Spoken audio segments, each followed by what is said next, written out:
Hello ಸ್ನೇಹಿತರೆ, welcome back to KAS Guruji. My name is Rajshekar. CTI, that is commercial tax inspector notification KPSC ವತಿಯಿಂದ ಈಗಾಗಲೇ release ಆಗಿದೆ. ಅದರ ಮೇಲೆ ಒಂದು ಸ್ಪೆಷಲ್ ವಿಡಿಯೋ ಕೂಡ ನಾನು ರಿಲೀಸ್ ಮಾಡಿದ್ದೆ. ಅದರಲ್ಲಿ ನೋಟಿಫಿಕೇಶನನ್ನು ಡೀಟೇಲ್ ಆಗಿ ಅನಲೈಸ್ ಮಾಡುವಂಥ ಪ್ರಯತ್ನ ಮಾಡಿದ್ದೆ. ಸೊ ಅದೇ ಒಂದು ಸರಣಿಯಲ್ಲಿ ಮುಂದುವರೆದಂತೆ ಇವತ್ತು ಒಂದು ಫಸ್ಟ್ ಸ್ಪೆಷಲ್ ಕ್ಲಾಸನ್ನು ಕಂಡಕ್ಟ್ ಮಾಡ್ತಾ ಇದ್ದೀನಿ. So particularly for CTI, that is commercial tax inspector. ಹಾಗಾದರೆ ಈ ಸೆಷನ್ನ ಮುಖ್ಯ ಉದ್ದೇಶ ಏನಪ್ಪ? Syllabus, eligibility and cut off. ಯಾವುದಾದ್ರೂ ಪರೀಕ್ಷೆ ನಾವು ಅಥವಾ ಪರೀಕ್ಷೆಗೆ ತಯಾರಿ ಆರಂಭ ಮಾಡೋ ಮುಂಚೆ ಪ್ರಿಪ್ರೇಷನ್ ಅನ್ನುವ ರೀತಿ ಆ ಪರೀಕ್ಷೆಯ ಅಥವಾ ಆ ಪರೀಕ್ಷೆಗೆ ಸಂಬಂಧಪಟ್ಟಂತೆ ನೋಟಿಫಿಕೇಷನನ್ನು ಡೀಟೇಲ್ಡ್ ಆಗಿ ಓದಬೇಕಾಗುತ್ತೆ. This is equally applicable for English medium students. ಎಲ್ಲರೂ ಸಹ ಮೊದಲೇನು ಮಾಡಿ, ಈ ಕ್ಲಾಸ್ ಮುಗಿತಾ ಇದ್ದಂಗೆ ನಾನು ನೋಟಿಫಿಕೇಷನನ್ನು ನಮ್ಮ ಟೆಲಿಗ್ರಾಮ್ ಗ್ರೂಪಲ್ಲಿ ಶೇರ್ ಮಾಡಿದ್ದೀನಿ, ವಾಟ್ಸಪ್ ಗ್ರೂಪ್ಸಲ್ಲಿ ಶೇರ್ ಮಾಡಿದ್ದೀನಿ. ಸೊ ಮೊದಲು ಅಲ್ಲಿ ಹೋಗಿ ಈ ನೋಟಿಫಿಕೇಷನನ್ನು ಡೌನ್ಲೋಡ್ ಮಾಡಿ. ಹಾರ್ಡ್ಲಿ 10 ನಿಮಿಷ ತಗೊಳುತ್ತೆ. ಅದನ್ನು ಮಾಡದೇ ಇದ್ದರೆ ನಿಮ್ಮ ಪ್ರಿಪ್ರೇಷನ್ ಎಷ್ಟೇ ಓದಿ ಎಷ್ಟೇ ಪ್ರಾಕ್ಟೀಸ್ ಮಾಡಿ ಇನ್ಕಂಪ್ಲೀಟ್ ಆಗುತ್ತೆ. ಸೊ ಫಸ್ಟ್ ಆ್ಯಂಡ್ ಫಾರ್ಮೋಸ್ಟ್ ನೋಟಿಫಿಕೇಷನನ್ನು ಡೀಟೇಲ್ಡಾಗಿ ಓದಿ, ಜಾಸ್ತಿ ಟೈಮ್ ತಗೊಳ್ಳಲ್ಲ. ಅದಾದಮೇಲೆ ಪರೀಕ್ಷೆಗೆ ಪೂರ್ವ ಎಂಬಂತೆ ಈ ಸಿಲೆಬಸ್ ಪಕ್ಕಾ ತಿಳ್ಕೊಳ್ಬೇಕು, ಎಲಿಜಿಬಿಲಿಟಿ ಗೊತ್ತಿರಬೇಕು, ಅದಾದಮೇಲೆ ಹಳೆಯ ಕಟ್ ಆಫ್ ಗೊತ್ತಿರಬೇಕು. ಯಾಕೆ? ಸಿಲೆಬಸ್ ಗೊತ್ತಿದ್ರೆ ಏನು ಓದಬೇಕು ಏನು ಬಿಡಬೇಕು ಅಂತ ನಿಮಗೆ ತಿಳಿಯುತ್ತೆ. ಎಲಿಜಿಬಿಲಿಟಿ, ನೀವು ಅರ್ಹರಿದ್ದೀರೋ ಇಲ್ವೋ ಅಂತ ಮೊದಲೇ ತಿಳ್ಕೊಳ್ಬೇಕು. ಎಲಿಜಿಬಿಲಿಟಿ ಇಲ್ಲದೇ 2 ತಿಂಗಳು ಓದಿ ಆಮೇಲೆ exam notification exam date announce ಆದಾಗ ಡಾಕ್ಯುಮೆಂಟ್ ವೆರಿಫಿಕೇಷನ್ ಬಂದಾಗ ಎಲಿಜಿಬಲ್ಲೇ ಇಲ್ಲ ಅಂತ ಗೊತ್ತಾದರೆ ಓದಿದ್ದೆಲ್ಲ ವ್ಯರ್ಥ ಆಗುತ್ತೆ. Next cut off. Cut off ಎಷ್ಟಿರುತ್ತೆ 200 ಮಾರ್ಕ್ಸ್ಗೆ ಅಂತ ಒಂದು ಅಂದಾಜಿದ್ರೆ based on previous year cut off ನಿಮಗೆ ನಿಮ್ಮ ಪ್ರಿಪ್ರೇಷನ್ ಅಥವಾ ತಯಾರಿ ಎಷ್ಟರ ಮಟ್ಟಿಗಿರಬೇಕು, ಯಾವ ಲೆವೆಲಲ್ಲಿ ಇರಬೇಕು ಅಂತ ಗೊತ್ತಾಗುತ್ತೆ. ಅನ್ಲೈಕ್ UPSC ಆದರೆ ಅಥವಾ ಸೆಂಟ್ರಲ್ ಗೌರ್ಮೆಂಟ್ ಎಕ್ಸಾಮ್ಸಲ್ಲಾದರೆ ಕೇವಲ GM, OBC, EWS, SC ST cut off ಇರುತ್ತೆ, ಮತ್ತು PH. ಇಲ್ಲಿ ಬೇರೆ ಬೇರೆ 3A, 3B, 2A, 2B, ಆಮೇಲೆ women, GM Kannada medium, GM rural, ಈ ಥರ ಹಲವಾರು ಕಟ್ ಆಫ್ ಇದೆ. ಎಲ್ಲವನ್ನು ಸಹ ನಾನು ಡಿಸ್ಕಸ್ ಮಾಡ್ತೀನಿ. ಬಟ್ ಅದಕ್ಕಿಂತ ಮುಂಚೆ ಮೊದಲನೇ ಬಾರಿ ಯಾರಾದರೂ ಕಮರ್ಷಿಯಲ್ ಟ್ಯಾಕ್ಸ್ ಇನ್ಸ್ಪೆಕ್ಟರ್ ಆಸ್ಪಿರೆಂಟ್ಸ್ ಈ ವಿಡಿಯೋ ನೋಡ್ತಾ ಇದ್ದರೆ CTIಗೋಸ್ಕರ ಸಪ್ರೇಟ್ ವಾಟ್ಸಪ್ ಗ್ರೂಪನ್ನು ಕ್ರಿಯೇಟ್ ಮಾಡಿದ್ದೀನಿ. ಸೊ ಹಾಗಾಗಿ ಆ ವಾಟ್ಸಪ್ ಗ್ರೂಪ್ ಜಾಯ್ನ್ ಆಗಬೇಕು ಅಂದರೆ CTI ಅಂತ ಹೇಳ್ಬಿಟ್ಟು 7899013060 ಈ ನಂಬರ್ಗೆ ವಾಟ್ಸಪ್ ಮಾತ್ರ ಮಾಡಿ, CTI ಅಂತ ಟೈಪ್ ಮಾಡಿಬಿಟ್ಟು. ಸೊ ರೆಸ್ಪೆಕ್ಟಿವ್ ವಾಟ್ಸಪ್ ಗ್ರೂಪ್ಸ್ಗೆ ಆ್ಯಡ್ ಮಾಡ್ತೀನಿ. ಅದಾದಮೇಲೆ ಇದಕ್ಕೆ ಡೀಟೇಲ್ಡ್ ಆಗಿ ಒಂದು 2 months ಕೋರ್ಸನ್ನು ಕೂಡ ನಾನು ಸದ್ಯದಲ್ಲಿ ಲಾಂಚ್ ಮಾಡ್ತಾ ಇದ್ದೀನಿ. ಮೇ ಬಿ 1 or 2 ಡೇಸಲ್ಲಿ ಅನೌನ್ಸ್ ಮಾಡ್ತೀನಿ. ಸೊ ಯಾರಿಗೆ ಇನ್ನೂ ಡೀಟೇಲ್ಡ್ ಆಗಿ ಓದೋಕ್ಕಾಗಿಲ್ವೋ that course should be helpful for them, ಅವರಿಗೆ ಆ ಕೋರ್ಸ್ ಹೆಲ್ಪ್ಫುಲ್ ಆಗುತ್ತೆ. ಸೊ ಇವತ್ತಿನ ಕ್ಲಾಸ್ನಲ್ಲಿ let us proceed ahead. Syllabus, eligibility, cut off. First of all ಸುಮಾರು ಜನ ಕೇಳ್ತಾ ಇದ್ರಿ ಹೈದರಾಬಾದ್ ಕರ್ನಾಟಕಕ್ಕೆ ಸಪ್ರೇಟಾಗಿ ಏನಾದರೂ ಅನೌನ್ಸ್ ಮಾಡಿದಾರಾ ಅಂತ.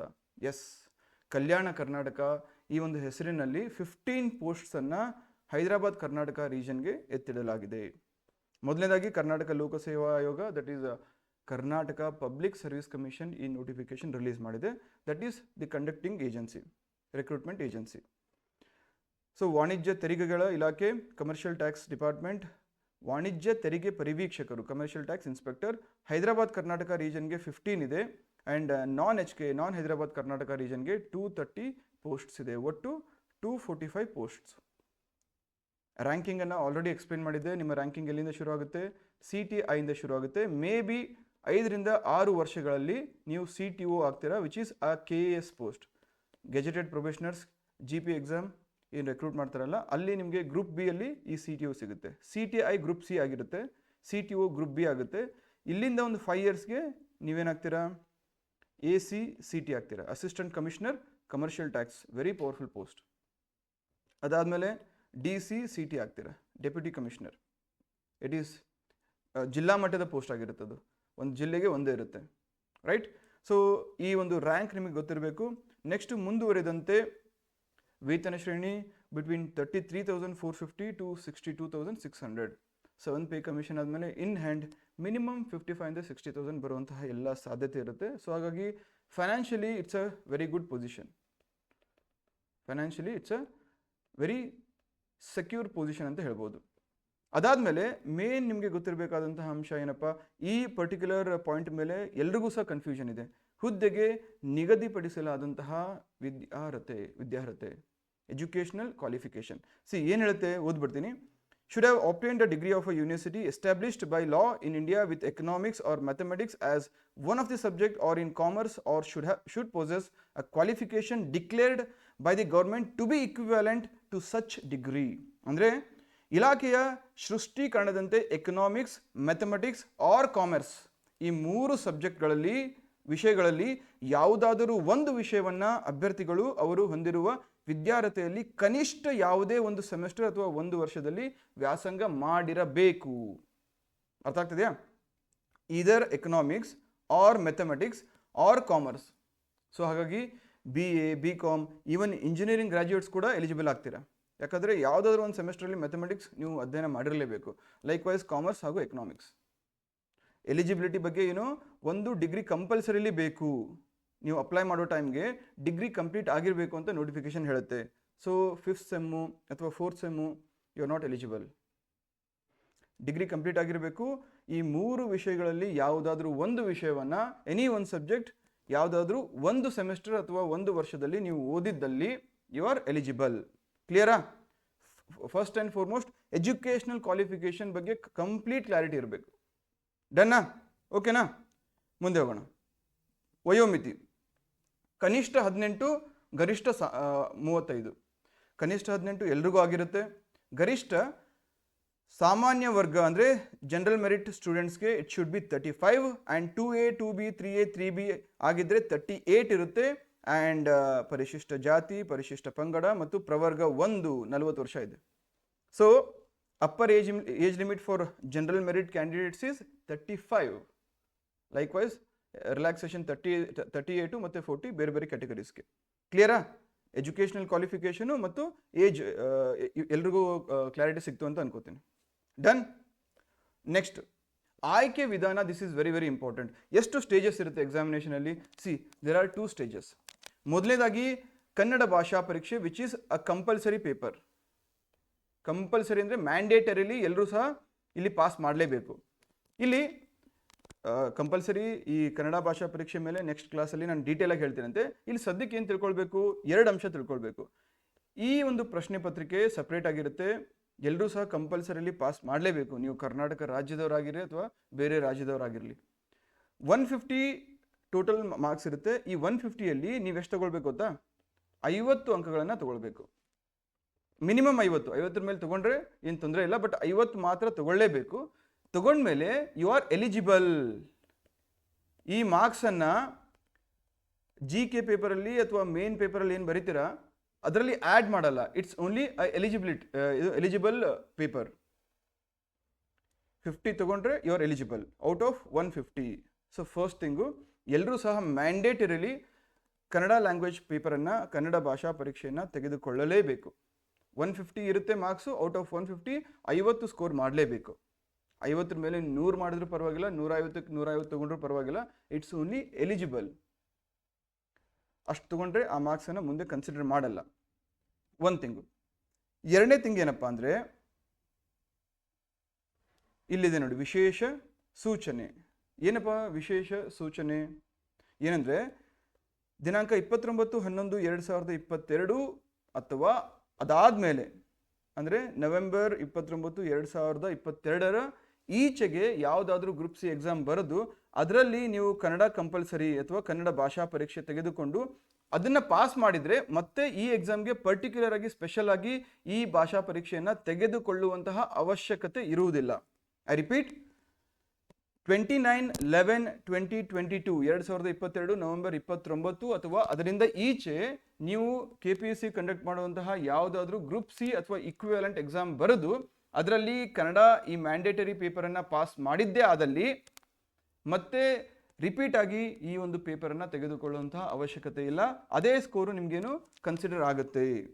ಅಂದರೆ ಕನ್ನಡ ಭಾಷಾ ಪರೀಕ್ಷೆಗೆ ಸಂಬಂಧಿಸಿದಂತೆ ಅಭ್ಯರ್ಥಿಗಳು ಕರ್ನಾಟಕ ನಾಗರಿಕ ಸೇವಾ ನೇರ ನೇಮಕಾತಿ ಸಾಮಾನ್ಯ ನಿಯಮಗಳು 2021 ಅಡಿ ಈಗಾಗಲೇ ಕರ್ನಾಟಕ ಲೋಕ ಸೇವಾ ಆಯೋಗವು ದಿನಾಂಕ 29/11/2022 ಹಾಗೂ ನಂತರ ನಡೆಸಲಾದ ಕನ್ನಡ ಭಾಷಾ ಪರೀಕ್ಷೆಗಳನ್ನು ಬರೆದು ಉತ್ತೀರ್ಣರಾಗಿದ್ದಲ್ಲಿ ಸದರಿ ಫಲಿತಾಂಶವನ್ನು ಈ ಅಧಿಸೂಚನೆಯ ಹುದ್ದೆಗಳ ಕನ್ನಡ ಭಾಷಾ ಪರೀಕ್ಷೆಗೆ ಪರಿಗಣಿಸಲಾಗುವುದು. It is valid. ಕ್ಲಿಯರಾ? ಎಜುಕೇಷನಲ್ ಕ್ವಾಲಿಫಿಕೇಶನ್ ಆಯಿತು, ಏಜ್ ಆಯಿತು. ನೆಕ್ಸ್ಟು ಕನ್ನಡ ಭಾಷಾ ಪರೀಕ್ಷೆ ಮ್ಯಾಂಡೇಟರಿ, ಕನ್ನಡ ಪೇಪರ್ ಬಗ್ಗೆ ಗೊತ್ತಾಯಿತು. ಸೊ 50 ಮಿನಿಮಮ್ ಸ್ಕೋರ್ ಮಾಡಬೇಕು 150 ಮಾರ್ಕ್ಸ್ಗೆ. ಅದಾದಮೇಲೆ ಈ ಹಿಂದೆ ನೀವು ಪಾಸ್ ಆಗಿದ್ರೆ ದಟ್ ಈಸ್ ವ್ಯಾಲಿಡ್, ಮತ್ತೆ ಬರೆಯುವಂತಹ ಅವಶ್ಯಕತೆ ಇಲ್ಲ. ನೆಕ್ಸ್ಟ್ ಮೇನ್ ಬನ್ನಿ, ಸ್ಪರ್ಧಾತ್ಮಕ ಪರೀಕ್ಷಾ ವಿಧಾನ. ಅಂದರೆ ಈ ಕನ್ನಡ ಲ್ಯಾಂಗ್ವೇಜ್ ಪೇಪರಲ್ಲಿ ನೀವು ಎಲಿಜಿಬಲ್ ಆದಮೇಲೆ 50 ಮಾರ್ಕ್ಸ್ ತೊಗೊಂಡ್ಮೇಲೆ ನೆಕ್ಸ್ಟ್ ಮೇನ್ ಪೇಪರ್ ಬರುತ್ತೆ. 4 ನವೆಂಬರ್ ಅಥವಾ 5 ನವೆಂಬರ್ ಡೇಟ್ ಫಿಕ್ಸ್ ಮಾಡ್ತಾರೆ. ಅವಾಗ ಮೇನ್ ನೀವು ಎಕ್ಸಾಮ್ಗೆ ಬರೆಯೋದು. ಆ್ಯಂಡ್ ಈ ಎಕ್ಸಾಮಲ್ಲಿ ಕನ್ನಡ ಲ್ಯಾಂಗ್ವೇಜ್ ಪೇಪರ್ದು ಮಾರ್ಕ್ಸ್ ಕನ್ಸಿಡರ್ ಮಾಡಲ್ಲ. ಈಗ ಸ್ಪರ್ಧಾತ್ಮಕ ಪರೀಕ್ಷಾ ವಿಧಾನ ಅಂತ ಹೇಳ್ತಾ ಇದ್ರಲ್ಲ, ಇಲ್ಲಿ 2 ಪೇಪರ್ ಬರುತ್ತೆ, ಪೇಪರ್ 1 ಆ್ಯಂಡ್ ಪೇಪರ್ 2. ಈ ಎರಡೂ ಪೇಪರಿಂದ ಒಟ್ಟಾಗಿ ಎಷ್ಟು ಸ್ಕೋರ್ ಮಾಡ್ತಿರಲ್ಲ, ದ ಟೋಟಲ್ ಸ್ಕೋರ್, ಆ ಸ್ಕೋರನ್ನು ಕನ್ಸಿಡರ್ ಮಾಡಿ ನಿಮ್ಮ ರ್ಯಾಂಕನ್ನು ಬಿಡಲಾಗುತ್ತೆ. ಸೊ ನಿಮಗೆ ರ್ಯಾಂಕಿಂಗ್ ಬೇಕು ಅಂದರೆ ರ್ಯಾಂಕಿಂಗ್ಗೋಸ್ಕರ ಕನ್ಸಿಡರ್ ಮಾಡುವಂತಹ ಸ್ಕೋರ್ ಯಾವುದು? ಕನ್ನಡ ಲ್ಯಾಂಗ್ವೇಜ್ ಪೇಪರ್ದಲ್ಲ, ಬದಲಾಗಿ ಈ ಸ್ಪರ್ಧಾತ್ಮಕ ಪರೀಕ್ಷೆಯಲ್ಲಿ ಅಂದರೆ ಪೇಪರ್ 1 ಪೇಪರ್ 2 ಅಂತ 2 ಪತ್ರಿಕೆಗಳಿರ್ತವೆ. ಸೊ ಅದರಲ್ಲಿ ಏನು ಸ್ಕೋರ್ ಮಾಡ್ತೀರಾ ಆ ಸ್ಕೋರನ್ನು ಕ್ಯೂಮ್ಯುಲೇಟಿವ್ಲಿ ಕನ್ಸಿಡರ್ ಮಾಡಿ ನಿಮಗೆ ರ್ಯಾಂಕ್ ಕೊಡಲಾಗುತ್ತೆ. ಓದ್ಬಿಡ್ತೀನಿ. ಕರ್ನಾಟಕ ನಾಗರಿಕ ಸೇವಾ ನೇರ ನೇಮಕಾತಿ ಸಾಮಾನ್ಯ ನಿಯಮಗಳು 2021 ಹಾಗೂ ತಿದ್ದುಪಡಿ ನಿಯಮ 2022ರ ಉಪನಿಯಮ 6(2)(a) ರನ್ವಯ ಪದವಿ ವಿದ್ಯಾರ್ಥಿಗಳು ಅಗತ್ಯವಿರುವ ಗ್ರೂಪ್ ಸಿ ಹುದ್ದೆಗಳಿಗಾಗಿ ನಡೆಸಲಾದ ಸ್ಪರ್ಧಾತ್ಮಕ ಪರೀಕ್ಷೆಯು 2 ಪತ್ರಿಕೆಗಳನ್ನು ಒಳಗೊಂಡಿರುತ್ತದೆ, ಪೇಪರ್ 1 ಪೇಪರ್ 2. ಪ್ರತಿಯೊಂದು ಪತ್ರಿಕೆಯು ಗರಿಷ್ಠ 100 ಅಂಕಗಳೊಂದಿಗೆ ಲಿಖಿತ ಪ್ರಶ್ನೆಗಳನ್ನು ಒಳಗೊಂಡಿದ್ದು ವಸ್ತುನಿಷ್ಠ ಬಹು ಆಯ್ಕೆ ಮಾದರಿಯಲ್ಲಿರುತ್ತವೆ. ಪೇಪರ್ 1ಗೆ ಎಷ್ಟು, ಪೇಪರ್ 2ಗೆ ಎಷ್ಟು, 100 ಅಂಕಗಳಿರ್ತವೆ, 100 ಪ್ರಶ್ನೆಗಳಿರುತ್ತೆ. MCQs ಮಲ್ಟಿಪಲ್ ಚಾಯ್ಸ್ ಕ್ವಶನ್ಸ್ ಫಾರ್ಮೆಟಲ್ಲಿ ಇರುತ್ತೆ. ಒಂದು ಪ್ರಶ್ನೆ ಕೊಡ್ತಾರೆ, 4 ಆಪ್ಷನ್ ಇರುತ್ತೆ, ಅದರಲ್ಲಿ ಮಾರ್ಕ್ ಮಾಡೋದು, ಬರೆಯುವಂತಹ ಅವಶ್ಯಕತೆ ಇರಲ್ಲ. ಒಂದು ಪ್ರಶ್ನೆ 4 ಆಪ್ಷನ್ ಇರುತ್ತೆ. 2 ಪೇಪರು ಕೂಡ ಮಲ್ಟಿಪಲ್ ಚಾಯ್ಸ್ ಕ್ವಶನ್ಸ್ ಫಾರ್ಮೆಟಲ್ಲೇ ಇರುತ್ತೆ. ಓಕೆ. ನಂತರ ಈ 2 ಪತ್ರಿಕೆಗಳಲ್ಲಿ ತಪ್ಪು ಉತ್ತರಗಳಿಗೆ ಋಣಾತ್ಮಕ ಅಂಕಗಳು ಅಂದರೆ ನೆಗೆಟಿವ್ ಮಾರ್ಕಿಂಗ್ ಇರುತ್ತೆ. ಸಪೋಸ್ ಒಂದು ಪ್ರಶ್ನೆಗೆ ಸರಿ ಉತ್ತರ ಕೊಟ್ಟರೆ 1 ಮಾರ್ಕ್ ಬರುತ್ತೆ. ಅದೇ ಪ್ರಶ್ನೆಗೆ ನೀವು ತಪ್ಪು ಉತ್ತರ ಕೊಟ್ಟರೆ ಎಷ್ಟು ಮಾರ್ಕ್ಸ್ ಕಟ್ ಆಗುತ್ತೆ? 0.25 ಮಾರ್ಕ್ಸ್ ಕಟ್ ಆಗುತ್ತೆ, ನೆನಪಿರಲಿ. ಸೊ ಹಾಗಾಗಿ ಕಣ್ಣು ಮುಚ್ಕೊಂಡು 100ಕ್ಕೆ 100 ಮಾರ್ಕ್ ಮಾಡಬಾರ್ದು, ಯಾಕಂದರೆ ನೆಗೆಟಿವ್ ಮಾರ್ಕಿಂಗ್ ಇರುತ್ತೆ. ಓಕೆ. ಋಣಾತ್ಮಕ ಅಂಕಗಳನ್ನು ಪರಿಗಣಿಸಿ ಅಭ್ಯರ್ಥಿಯು ಗಳಿಸುವ ಒಟ್ಟು ಅಂಕಗಳನ್ನು ಪರಿಗಣಿಸಲಾಗುತ್ತದೆ. ಅಂದರೆ ಪ್ರತಿ ತಪ್ಪು ಉತ್ತರಕ್ಕೆ ಪ್ರಶ್ನೆಗೆ ನಿಗದಿಪಡಿಸಲಾದ 4ನೇ 1 ಭಾಗದಷ್ಟು ಅಂಕಗಳನ್ನು ಕಡಿತಗೊಳಿಸಲಾಗುವುದು, which is 25% of 1, which means 0.25 marks. ಅಭ್ಯರ್ಥಿಗಳು 2 ಪತ್ರಿಕೆಗಳ ಪರೀಕ್ಷೆಗಳಿಗೆ ಹಾಜರಾಗುವುದು ಕಡ್ಡಾಯವಾಗಿರುತ್ತದೆ. ಪತ್ರಿಕೆ 1ರ ಪಠ್ಯಕ್ರಮವು ಈ ಕೆಳಗೆ ಇರುತ್ತದೆ. ಅದನ್ನು ಹೇಳ್ತೀನಿ. ಸೊ 2 ಪೇಪರ್ ನೀವು ಅಟೆಂಡ್ ಆಗಲೇಬೇಕು. ಇಲ್ಲ ಪೇಪರ್ 1 ಅಷ್ಟೇ ಅಟೆಂಡ್ ಆಗಿ ನನ್ನ ಕ್ಯಾಟಗರಿ ಇದೆ, ನಾನು 100ಕ್ಕೆ 100 ಸ್ಕೋರ್ ಮಾಡ್ತೀನಿ, ಪೇಪರ್ 2 ಬೇಡವೇ ಬೇಡ ಅನ್ನೋಕ್ಕಾಗಲ್ಲ. It is mandatory. ಪಠ್ಯಕ್ರಮ ಏನು ಹೇಳುತ್ತೆ? ಸಾಮಾನ್ಯ ಜ್ಞಾನ ಪತ್ರಿಕೆ 1 ಪೇಪರ್ 1 ಏನಿರುತ್ತೆ? ಇಟ್ ಈಸ್ ಪೇಪರ್ 1 ಸಾಮಾನ್ಯ ಜ್ಞಾನ ಅಥವಾ ಜನರಲ್ ನಾಲೆಜ್. ನನಗೆ ಇಂಗ್ಲೀಷ್ ನೋಟಿಫಿಕೇಶನ್ ಕಾಪಿ ಸಿಗ್ತಾ ಇದ್ದಂಗೆ ಗ್ರೂಪಲ್ಲಿ ಶೇರ್ ಮಾಡ್ತೀನಿ, ಯಾಕಂದರೆ more than 50% people English medium ಅವರು ಇದ್ದೀರಾ. So kindly cooperate. ಮೊದಲನೇದಾಗಿ ಪ್ರಚಲಿತ ಘಟನೆಗಳಿಗೆ ಸಂಬಂಧಿಸಿದ ವಿಷಯಗಳ ಸಾಮಾನ್ಯ ಜ್ಞಾನ. So current affairs at least 1 year current affairs ಬೇಕೇ ಬೇಕು. ಸಾಮಾನ್ಯ ವಿಜ್ಞಾನ ವಿಷಯಗಳು, ಬೇಸಿಕ್ ಸೈನ್ಸ್. ಅದಾದಮೇಲೆ ಭೂಗೋಳಶಾಸ್ತ್ರ ವಿಷಯಗಳು, ಜಿಯೋಗ್ರಫಿ, ಸಮಾಜ ವಿಜ್ಞಾನ ವಿಷಯಗಳು, ಸೋಷಿಯಲ್ ಸ್ಟಡೀಸ್, ಭಾರತೀಯ ಸಮಾಜ ಮತ್ತು ಅದರ ಬೆಳವಣಿಗೆಗಳ ಇತಿಹಾಸದ ವಿಷಯಗಳು, Karnataka history, Indian history, Bharat ಮತ್ತು ಇಂಡಿಯನ್ ಸೊಸೈಟಿ ಮತ್ತು ಅದರ ಡೆವಲಪ್ಮೆಂಟ್, ಅದಕ್ಕೆ ಸಂಬಂಧಿಸಿದಂತೆ ಹಿಸ್ಟ್ರಿ ಬೇಕಾಗುತ್ತೆ. ಅದಾದಮೇಲೆ ಭಾರತದ ಮತ್ತು ಕರ್ನಾಟಕದ ಇತಿಹಾಸ, ಇಂಡಿಯನ್ ಆ್ಯಂಡ್ ಕರ್ನಾಟಕ ಹಿಸ್ಟ್ರಿ, ಭಾರತದ ಸಂವಿಧಾನ ಮತ್ತು ಸಾರ್ವಜನಿಕ ಆಡಳಿತ, Indian constitution and public administration. Next ಪ್ರಾಯೋಗಿಕ ಜ್ಞಾನ ಮತ್ತು ಬೌದ್ಧಿಕ ಸಾಮರ್ಥ್ಯದ ವಿಷಯಗಳು, SSLC ಮಟ್ಟದ ಅಂದರೆ ಮೆಂಟಲ್ ಎಬಿಲಿಟಿ ಪ್ರಶ್ನೆಗಳು ಕೂಡ ಇರುತ್ತೆ. ಸೊ ಮೆಂಟಲ್ ಎಬಿಲಿಟಿ ಪ್ರಶ್ನೆಗಳು ಕೂಡ ನಿಮಗೆ ಇದರಲ್ಲಿ ಇರುತ್ತೆ ಕಂಪಲ್ಸರಿಲಿ. ಇದಾದಮೇಲೆ ಕರ್ನಾಟಕದ ಸಾಮಾಜಿಕ ಮತ್ತು ಸಾಂಸ್ಕೃತಿಕ ಇತಿಹಾಸದ ವಿಷಯಗಳು, ಕರ್ನಾಟಕ ಆರ್ಟ್ ಆ್ಯಂಡ್ ಕಲ್ಚರ್. ನಂತರ ಸ್ವಾತಂತ್ರ್ಯಾನಂತರದಲ್ಲಿ ಕರ್ನಾಟಕದ ಭೂ ಸುಧಾರಣೆಗಳು ಮತ್ತು ಸಾಮಾಜಿಕ ಬದಲಾವಣೆಗಳ ವಿಷಯಗಳು, ಲ್ಯಾಂಡ್ ರಿಫಾರ್ಮ್ಸ್ ಬೇಕಾಗುತ್ತೆ. ಆಮೇಲೆ ಸೋಷಿಯಲ್ ರಿಫಾರ್ಮ್ಸ್ ಬೇಕಾಗುತ್ತೆ. ಯಾವಾಗ? ಸ್ವಾತಂತ್ರ್ಯ ನಂತರದಲ್ಲಿ 1947 ಆದಮೇಲೆ ಆದಂತಹ ಲ್ಯಾಂಡ್ ರಿಫಾರ್ಮ್ಸ್. ಅದಾದಮೇಲೆ ಕರ್ನಾಟಕದ ಅರ್ಥವ್ಯವಸ್ಥೆ, ಅದರ ಸಾಮರ್ಥ್ಯ ಮತ್ತು ಅದರ ದೌರ್ಬಲ್ಯತೆ, ಪ್ರಸ್ತುತ ಸ್ಥಿತಿಗತಿ ಕುರಿತ ವಿಷಯಗಳು. ಇದು ಕರ್ನಾಟಕ ಎಕಾನಮಿ ರಿಲೇಟೆಡ್ ಆಗಿರುತ್ತೆ. ಅದಾದಮೇಲೆ ರೂರಲ್ ಡೆವಲಪ್ಮೆಂಟು ಪಂಚಾಯತ್ ರಾಜ್ ಸಂಸ್ಥೆಗಳು ಮತ್ತು ಗ್ರಾಮೀಣ ಸಹಕಾರ ಸಂಸ್ಥೆಗಳ ವಿಷಯಗಳು. ಕರ್ನಾಟಕ ಪರಿಣಾಮಕಾರಿ ಆಡಳಿತಕ್ಕಾಗಿ ವಿಜ್ಞಾನ ಮತ್ತು ತಂತ್ರಜ್ಞಾನದ ಪಾತ್ರ ಕುರಿತ ವಿಷಯಗಳು. ಕರ್ನಾಟಕದ ಪರಿಸರ ಸಂಬಂಧಿತ ಸಮಸ್ಯೆಗಳು ಮತ್ತು ಅಭಿವೃದ್ಧಿ ಕುರಿತ ವಿಷಯಗಳು. ಬೌದ್ಧಿಕ ಸಾಮರ್ಥ್ಯದ ವಿಷಯಗಳು. ಸಿಕ್ಕಾಪಟ್ಟೆ ಡೀಟೇಲ್ಡ್ ಆಗಿದೆ ಸಿಲೆಬಸ್. ಅದಕ್ಕೆ ಹೇಳೋದು ಸಿಲೆಬಸ್ಸನ್ನು ಡೀಟೇಲ್ಡ್ ಆಗಿ ಓದಬೇಕು ಅಂತ. ಒಂದಲ್ಲ, ಎರಡಲ್ಲ, ಮೂರಲ್ಲ, ಸುಮಾರು 15 ವಿಷಯಗಳು ಇದರಲ್ಲಿದ್ದಾವೆ. ಲುಕ್ಸ್ ಪ್ರಿಟಿ ಡಿಫಿಕಲ್ಟ್ ಅನಿಸುತ್ತೆ, ಬಟ್ ಏನೂ ಹೊಸದಿಲ್ಲ. ನೀವು ಸ್ಕೂಲಲ್ಲಿ NCERT DSCERT ಓದ್ಕೊಂಬಂದಿರ್ತಾರಲ್ಲ, ಅದರ ಆಧಾರದ ಮೇಲೆ ಫ್ರೇಮ್ ಮಾಡಿರ್ತಾರೆ. ಅದಕ್ಕೆ ಸ್ವಲ್ಪ ಎಕ್ಸ್ಟ್ರಾ ಟಚ್ ಕೊಟ್ಟು ಹಳೆ ಕ್ವಶನ್ ಪೇಪರ್ ಅನಲೈಸ್ ಮಾಡಿ ಯಾವ ಏರಿಯಾಸಿಂದ ಎಕ್ಸಾಕ್ಟ್ ಕ್ವಶನ್ಸ್ ಕೇಳ್ತಾ ಇದ್ದೀನಿ ಅದನ್ನು ಓದಬೇಕಾಗುತ್ತೆ. ಸೊ ಹಾಗಾಗಿ ನೆಕ್ಸ್ಟ್ ವಿಡಿಯೋದಲ್ಲಿ ಪ್ರತಿಯೊಂದು ಟಾಪಿಕ್ಗೂ ಸಿಲೆಬಸ್ ಏನಿದೆ, ಏನೇನ ಓದಬೇಕು, ರೆಫರೆನ್ಸ್ ಬುಕ್ಸ್ ಏನು, ಇಲ್ಲಿ ಕೊಟ್ಟಿರುವಂತಹ ಎಲ್ಲ ಟಾಪಿಕ್ಸ್ಗೂ ಕೂಡ ರೆಫರೆನ್ಸ್ ಬುಕ್ಸು, ಯಾವ್ಯಾವ ಇಂಪಾರ್ಟೆಂಟ್ ಟಾಪಿಕ್ಕು, ಎಲ್ಲಿಂದ ಕವರ್ ಮಾಡಬೇಕು, ಹೇಗೆ ಕವರ್ ಮಾಡಬೇಕು ಅದನ್ನು ಹೇಳ್ತೀನಂತೆ. Okay, so do not worry. ಇಷ್ಟು ಸಿಲೆಬಸ್ ನೋಡಿ ಗಾಬರಿ ಆಗೋಕ್ಕೆ ಹೋಗಬೇಡಿ. ಕೇವಲ 65 ದಿನ ಇದೆ, ಹೆಂಗೆ ಮಾಡಬೇಕು ಅಂತ. Nothing to worry about. It's a question of 100 marks. 100 ಪ್ರಶ್ನೆಗಳು ಅಷ್ಟೇ. ಅದರಲ್ಲಿ ಸುಮಾರು 40 ಪ್ರಶ್ನೆಗಳು ನಿಮಗೆ ಕರೆಂಟ್ ಅಫೇರ್ಸಿಂದನೇ ಬರುತ್ತೆ. 50 ಪ್ರಶ್ನೆಗೋಸ್ಕರ ಇಷ್ಟೊಂದು ಸಿಲೆಬಸ್ ಓದಬೇಕು. ಎಲ್ಲೆಲ್ಲಿಂದ ಇಂಪಾರ್ಟೆಂಟ್ ಏನೇನು ಓದಬೇಕು ನಾನು ಹೇಳ್ತೀನಂತೆ. So that is for the next video, second class. Next ಪತ್ರಿಕೆ ಒಂದಾಯ್ತಾ. ಸಿಮಿಲರ್ಲಿ ಪತ್ರಿಕೆ 2 ಕೂಡ ನೀವು ಓದಬೇಕಾಗುತ್ತೆ. ಇದು ಕೂಡ 100 ಮಾರ್ಕ್ಸ್ಗೆ. ಇದರಲ್ಲಿ 3 ವಿಷಯ ಇರುತ್ತೆ: ಸಾಮಾನ್ಯ ಕನ್ನಡ, ಸಾಮಾನ್ಯ ಇಂಗ್ಲಿಷ್, ಕಂಪ್ಯೂಟರ್ ಜ್ಞಾನ. ಅವಾಗಲೇ ಮ್ಯಾಂಡೇಟರಿ ಕಂಪಲ್ಸರಿ ಕನ್ನಡ ಲ್ಯಾಂಗ್ವೇಜ್ ಇತ್ತಲ್ಲ, ಅದನ್ನು ಹೊರತುಪಡಿಸಿ ಇಲ್ಲಿ ಸಾಮಾನ್ಯ ಕನ್ನಡ, ಜನರಲ್ ಕನ್ನಡ ಓದಬೇಕಾಗುತ್ತೆ. ಅದು ಬೇರೆ, ಇದು ಬೇರೆ. ಅಲ್ಲಿ ಆ ಮಾರ್ಕ್ಸನ್ನು ಕನ್ಸಿಡರ್ ಮಾಡಲ್ಲ ಟೋಟಲ್ ಮಾರ್ಕ್ಸಲ್ಲಿ ಫೈನಲ್ ಲಿಸ್ಟ್ಗೋಸ್ಕರ, ಬಟ್ ಇಲ್ಲಿ ಕನ್ಸಿಡರ್ ಮಾಡ್ತಾರೆ. ಸೊ ಸೆಕೆಂಡ್ ಪೇಪರಲ್ಲಿ ನಿಮಗೆ ಸಾಮಾನ್ಯ ಕನ್ನಡ, ಸಾಮಾನ್ಯ ಇಂಗ್ಲಿಷ್, ಕಂಪ್ಯೂಟರ್ ಜ್ಞಾನ, ಬೇಸಿಕ್ ಕಂಪ್ಯೂಟರ್ ಇದ್ದೇ ಇರುತ್ತೆ. ಸೊ ಪೇಪರ್ 1 ಮತ್ತು ಪೇಪರ್ 2 100 ಮಾರ್ಕ್ಸ್ಗೆ ಇರುತ್ತೆ. ಈ 200 ಮಾರ್ಕಲ್ಲಿ ಎಷ್ಟು ಸ್ಕೋರ್ ಬರುತ್ತೋ ಅದರ ಆಧಾರದ ಮೇಲೆ ನಿಮಗೆ ರ್ಯಾಂಕನ್ನು ಕೊಡಲಾಗುತ್ತೆ. I hope it's clear. Okay, ನಂತರದಲ್ಲಿ ವಿಶೇಷ ಸೂಚನೆಗಳು. ಏನು ಸ್ಪೆಷಲ್ ಇನ್ಸ್ಟ್ರಕ್ಷನ್ನು? ಸದ್ಯದ ಮಟ್ಟಿಗೆ ಎಕ್ಸಾಮು ಆನ್ಲೈನ್ ಆಗುತ್ತೋ ಆಫ್ಲೈನ್ ಆಗುತ್ತೋ ಯಾರಿಗೂ ಗೊತ್ತಿಲ್ಲ. ಅದಕ್ಕೆ KPSC ಏನು ಮಾಡಿದೆ, ನೋಟಿಫಿಕೇಶನಲ್ಲೇ ಒಂದು ಸೆಂಟೆನ್ಸ್ ಇನ್ಕ್ಲೂಡ್ ಮಾಡಿದೆ. ಸದರಿ ಹುದ್ದೆಗಳಿಗೆ ಅಥವಾ ಸದರಿ ಹುದ್ದೆಗಳ ನೇಮಕಾತಿಯನ್ನು, ಸ್ಪರ್ಧಾತ್ಮಕ ಪರೀಕ್ಷೆಯನ್ನು ಆಫ್ಲೈನ್ ಅಂದರೆ OMR ಮಾದರಿ ಅಥವಾ ಗಣಕಯಂತ್ರದ ಮೂಲಕ ಸ್ಪರ್ಧಾತ್ಮಕ ಪರೀಕ್ಷೆ ಅಂದರೆ ಕಂಪ್ಯೂಟರ್ ಬೇಸ್ಡ್ ರೆಕ್ರೂಟ್ಮೆಂಟ್ ಟೆಸ್ಟ್ ಮುಖಾಂತರ ನಡೆಸಲಾಗುವುದು. ಆರ್ ಅಂತ ಕೊಟ್ಟಿದ್ದಾರೆ, ಅಥವಾ ಅಂತ ಕೊಟ್ಟಿದ್ದಾರೆ. So even they are not sure about it. Offline ಅಂದರೆ OMR ಶೀಟ್ ಥ್ರೂ ಆದರೂ ಆಗ್ಬೋದು, ಇಲ್ಲ ಕಂಪ್ಯೂಟರ್ ಮುಖಾಂತರ ಕೂಡ ಆದರೂ ಆಗ್ಬೋದು. ಅದ್ರ ಬಗ್ಗೆ ಕ್ಲಾರಿಫಿಕೇಶನ್ ಅವರೇ ಕೊಡ್ತಾರಂತೆ. So be prepared. OMR sheet ಮುಖಾಂತರನೇ ಆಗುತ್ತೆ ಅನ್ನೋ ಒಂದು ಭಾವನೆಯಿಂದ ಹೊರಗಡೆ ಬನ್ನಿ. ಕಂಪ್ಯೂಟರ್ ಬೇಸ್ಡ್ ಕೂಡ ಆಗ್ಬೋದು. ನನಗನ್ಸುತ್ತೆ they would go for the second option, that is computer based recruitment. ಇರಲಿ, ಸೊ ಇದನ್ನು ನಿಮ್ಮ ಗಮನದಲ್ಲಿರಲಿ. Next most important, cut off. 2016ರ ಕಟ್ ಆಫ್. ಒಂದು ವಿಷಯ ಹೇಳ್ತೀನಿ, 2016ರ CTI ಕ್ವಶನ್ ಪೇಪರನ್ನು ಡೀಟೇಲ್ಡ್ ಆಗಿ ನಾನು 3rd ಕ್ಲಾಸಲ್ಲಿ, ನೆಕ್ಸ್ಟ್ ಕ್ಲಾಸ್ ಏನಿರುತ್ತೆ ಡೀಟೇಲ್ಡ್ ಸಿಲೆಬಸ್ಸು ಮತ್ತು ರೆಫರೆನ್ಸ್ ಬುಕ್ಸ್ ಎಕ್ಸ್ಪ್ಲೈನ್ ಮಾಡ್ತೀನಿ. ಅದಾದಮೇಲೆ ನೆಕ್ಸ್ಟ್ ಕ್ಲಾಸಲ್ಲಿ ಕ್ವಶನ್ ಪೇಪರ್ ಅನಲೈಸ್ ಮಾಡ್ತೀನಿ. ಕ್ವಶನ್ ಪೇಪರ್ ನೋಡಿದಾಗ ಮೊದಲನೇದಾಗಿ 2016ರದ್ದು ಅನಲೈಸ್ ಮಾಡೋಣ ಅಂತೆ. ಅದನ್ನು ನೋಡಿದ್ರೆ ಎವ್ರಿ ಒನ್ ಆಫ್ ಯು, ಪ್ರತಿಯೊಬ್ಬರಿಗೂ ಕೂಡ ಏನು ಅನಿಸುತ್ತೆ, ಇಷ್ಟು ಈಸಿ ಇದೆ ಅನಿಸುತ್ತೆ. ಏನು ಮಾರೆ ಇಷ್ಟು ಈಸಿ ಕೊಡ್ತಾರೆ ಇವರು, ಇಷ್ಟು ಈಸಿ ಹೆಂಗೆ ಕೇಳೋಕ್ಕೆ ಸಾಧ್ಯ ಅಂತ ಅನಿಸುತ್ತೆ. ಬಟ್ ಅದಕ್ಕೆ ಮಾರು ಹೋಗಬೇಡಿ. ಯಾಕಂದರೆ 2023 ಲೇಟೆಸ್ಟಾಗಿ ಏನು ಕಂಡಕ್ಟ್ ಮಾಡಿದ್ರಲ್ಲ, ಅದು ಹೊಸ ಪ್ಯಾಟರ್ನು. ಸಿಲೆಬಸ್ ಸೇಮೇ, but the kind of questions, difficulty level ಅದು ಇನ್ಕ್ರೀಸ್ ಆಗಿದೆ. For example April 2 labour inspector exam ಆಗಿತ್ತು, KPSC ಕಂಡಕ್ಟ್ ಮಾಡಿತ್ತು, group C labour inspector exam. ಆ ಪ್ರಶ್ನೆ ಪತ್ರಿಕೆ ನೋಡಿ, 2016ರ CTI ಪ್ರಶ್ನೆ ಪತ್ರಿಕೆ ನೋಡಿ, ಅಜಗಜಾಂತರ ವ್ಯತ್ಯಾಸ ಇದೆ. ಸೊ ಹಾಗಾಗಿ ಡು ನಾಟ್ ವರಿ.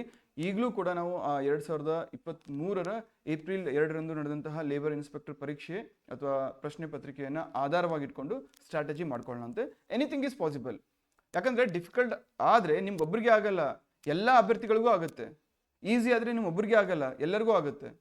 ಈಸಿ ಇರುವಂತಹ ಪ್ರಶ್ನೆ ಪತ್ರಿಕೆಯಲ್ಲಿ ಇಷ್ಟು ಕಮ್ಮಿ ಕಟ್ ಆಫ್ ಇತ್ತು, ಲೆಕ್ಕ ಹಾಕಿ. ಸೊ ಕಟ್ ಆಫ್ ನೋಡ್ಕೊಂಡು ಹೋಗಿ. ಐ ಹೋಪ್ ಎಲ್ರಿಗೂ ಕಾಣ್ತಾ ಇದೆ ಅನ್ಕೋತೀನಿ. ಬ್ರೀಫಾಗಿ ಹೇಳ್ಬಿಡ್ತೀನಿ. GM 125, ಎಷ್ಟು ಔಟ್ ಆಫ್ 200 125 ಜನರಲ್ ಮೆರಿಟ್ ಇಂಗ್ಲೀಷ್ಗಿತ್ತು. ಜನರಲ್ ಮೆರಿಟ್ ಕನ್ನಡ ಮೀಡಿಯಂಗೆ 127 ಇತ್ತು. ಜನರಲ್ ಮೆರಿಟ್ ವುಮೆನ್ಗೆ 101 ಇತ್ತು. ಜನರಲ್ ಮೆರಿಟ್ PHಗೆ 80 ಇತ್ತು. ಈ ರೀತಿ ಬೇರೆ ಬೇರೆ ಕೆಟಗರೀಸ್ ಇದ್ದಾವೆ. For example 2A ವುಮೆನ್ಗೆ 94, 2Aಗೆ 116.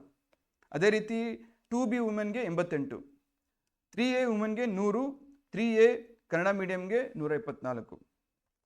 ಅರ್ಥ ಆಗ್ತಿದೆಯಲ್ಲ? ಅಂದರೆ ಔಟ್ ಆಫ್ 200 200 ಅಂಕಗಳಿಗೆ ನೀವು ಸಪೋಸ್ GM ಅನ್ನೇ ಬೇಸಿಸ್ ಆಗಿ ಇಟ್ಕೊಳ್ಳೋಣ. ಜನರಲ್ ಮೆರಿಟ್ ಸಾಮಾನ್ಯ ವರ್ಗದ ಅಭ್ಯರ್ಥಿಯಾಗಿದ್ದರೆ 200 ಅಂಕಗಳಿಗೆ ನೀವು 125 ತಗೊಂಡ್ರೆ ಎಲಿಜಿಬಲ್ ಆಗ್ತೀರಾ, ಯು ಆರ್ ರೆಕ್ರೂಟೆಡ್. ಬಟ್ ನಿಮ್ಮ ಗೋಲ್ ಏನಾಗಿರಬೇಕು 125 ಮಾತ್ರ ಆಗಿರಬಾರ್ದು. ಯಾಕಂದರೆ ಅವಾಗ 125 ಇತ್ತು. 125 ತೊಗೊಂಡ್ರೆ ಲಿಸ್ಟಲ್ಲಿ ಇರ್ತೀರ. ಲಿಸ್ಟಲ್ಲಿ ಸ್ಟಾರ್ಟಿಂಗಲ್ಲಿ ಇರಬೇಕಾಗುತ್ತೆ. ಯಾಕೆ ಸ್ಟಾರ್ಟಿಂಗಲ್ಲಿ ಇರಬೇಕಾಗುತ್ತೆ? 5 ವರ್ಷ ಆದಮೇಲೆ CTI ಇಂದ CTO ಅಂತ ಪ್ರಮೋಷನ್ ಹೇಳಿದ್ನಲ್ಲ, ಪ್ರಮೋಷನ್ ಕೊಡುವಾಗ ಇಷ್ಟಿಷ್ಟೇ ಹುದ್ದೆ ಇರುತ್ತೆ, 10-20 ಪ್ರಮೋಷನ್ ಕೊಡ್ಕೊಂಡು ಬರ್ತಾರೆ ಸರ್ಕಾರದವರು. ಅವಾಗ ನೀವು ಲಿಸ್ಟಲ್ಲಿ ಟಾಪಲ್ಲಿದ್ದರೆ ಫಸ್ಟ್ ಪ್ರಿಫರೆನ್ಸ್ ನಿಮಗೆ ಸಿಗುತ್ತೆ. ಅದೇ ನೀವು ಜಸ್ಟ್ ಪಾಸ್ ಆಗಿ ಹೋದರೆ ಎಲ್ಲರಿಗೂ ಪ್ರಮೋಷನ್ ಆಗಿ ಅದಾದಮೇಲೆ ನಿಮ್ಗೆ ಸಿಗುತ್ತೆ ವೇಕೆನ್ಸಿ ಕ್ರಿಯೇಟ್ ಆದಾಗ. ಸೊ ಇದು ಕೂಡ ನಿಮ್ಮ ಗಮನದಲ್ಲಿರಲಿ. ಅದೇ ರೀತಿ 3B ವುಮೆನ್ಗೆ 97 ಇತ್ತು, SCಗೆ 113 ಇತ್ತು, ST ವುಮೆನ್ಗೆ 90 ಇತ್ತು, ST ರೂರಲ್ಗೆ 111, ST ಕನ್ನಡಗೆ 114. ಸೊ ಎಲ್ಲರೂ ಕೂಡ ಇದನ್ನು ಗಮನದಲ್ಲಿಟ್ಕೊಂಡೇ ಓದಬೇಕಾಗುತ್ತೆ. ನಂತರ ಅದೇ ರೀತಿ ಹೈದರಾಬಾದ್ ಕರ್ನಾಟಕ ನೋಡಿ, ಹೈದರಾಬಾದ್ ಕರ್ನಾಟಕಕ್ಕೆ ಎಷ್ಟು 33.75 ಇತ್ತು. ಆ್ಯಂಡ್ ಕಂಪ್ಲೀಟ್ ಲಿಸ್ಟ್ ಕೂಡ ಇಲ್ಲಿದೆ, ಅದನ್ನು ರಿಪೀಟ್ ಮಾಡೋಕ್ಕೆ ಹೋಗಲ್ಲ. ಬಟ್ ಒಟ್ಟಿನಲ್ಲಿ ನಿಮ್ಮ ಟಾರ್ಗೆಟ್ ಎಷ್ಟಿರಬೇಕು? ಔಟ್ ಆಫ್ 200 ಅಟ್ಲೀಸ್ಟ್ 140 ಸ್ಕೋರ್ ಮಾಡುವಂಥ ಟಾರ್ಗೆಟ್ ಇರಬೇಕು. ಅದನ್ನು ಹೇಗೆ ಮಾಡಬೇಕು, ಯಾವ್ಯಾವ ಸಬ್ಜೆಕ್ಟ್ ಎಲ್ಲೆಲ್ಲಿಂದ ಓದಬೇಕು, ಎಷ್ಟು ಓದಬೇಕು, ರೆಫರೆನ್ಸ್ ಬುಕ್ಸ್ ಏನು, ಅದನ್ನು ನಾನು ಡೀಟೇಲಾಗಿ ಡಿಸ್ಕಸ್ ಮಾಡ್ತೀನಿ. ಅದಾದಮೇಲೆ ನೆಕ್ಸ್ಟ್ ವಿಡಿಯೋ ಅಂದರೆ ಸೆಷನ್ 3 ಏನು ಬರುತ್ತೆ, ನಿಮಗೆ ಕಂಪ್ಲೀಟ್ ಪೇಪರ್ ಅನಾಲಿಸಿಸ್ ಬರುತ್ತೆ. ಸೊ ಈ ರೀತಿ ಒಂದೊಂದೇ ಇಂಪಾರ್ಟೆಂಟ್ ಟಾಪಿಕನ್ನು ಅಥವಾ ಇಂಪಾರ್ಟೆಂಟ್ ರಿಲಿವೆಂಟ್ ಇನ್ಫಾರ್ಮೇಷನನ್ನು CTI ಪರೀಕ್ಷೆ ಕುರಿತಂತೆ ನಾನು ಕೊಟ್ಕೊಂಡು ಹೋಗ್ತೀನಿ. I hope this is clear. So ಮತ್ತೆ ಮುಂದಿನ ಕ್ಲಾಸಲ್ಲಿ ಭೇಟಿ ಆಗ್ತೀನಿ. And once again I tell you, ಸುಮಾರು ಜನ ಕೋರ್ಸ್ ಕೇಳ್ತಾ ಇದ್ರಿ. ನಾಳೆ ಅಥವಾ ನಾಡಿದ್ದು ಈ CTI ಪರೀಕ್ಷೆ ಕುರಿತಂತೆ ಸ್ಪೆಷಲ್ ಒಂದು ಕೋರ್ಸನ್ನು ಪೇಯ್ಡ್ ಬ್ಯಾಚನ್ನು ಅನೌನ್ಸ್ ಮಾಡ್ತಾ ಇದ್ದೀವಿ. ಯಾರಿಗೆ ಕಂಪ್ಲೀಟ್ ಎಲ್ಲ ಸಬ್ಜೆಕ್ಟ್ ಅನಾಲಿಸಿಸ್ ಬೇಕು ಅವರು ಅದನ್ನು ಜಾಯ್ನ್ ಆಗ್ಬೋದು. ಯಾರೆಲ್ಲ ಓದಿದ್ದೀರಾ, ಬರೀ ರಿವಿಷನ್ ಬೇಕು ಅಥವಾ ಇಂಪಾರ್ಟೆಂಟ್ ಇನ್ಫಾರ್ಮೇಷನ್ ಬೇಕು, ಅದು ಈ ಯೂಟ್ಯೂಬ್ ಫ್ರೀ ಸೀರೀಸನ್ನು ನೀವು ಫಾಲೋ ಮಾಡ್ಬೋದು.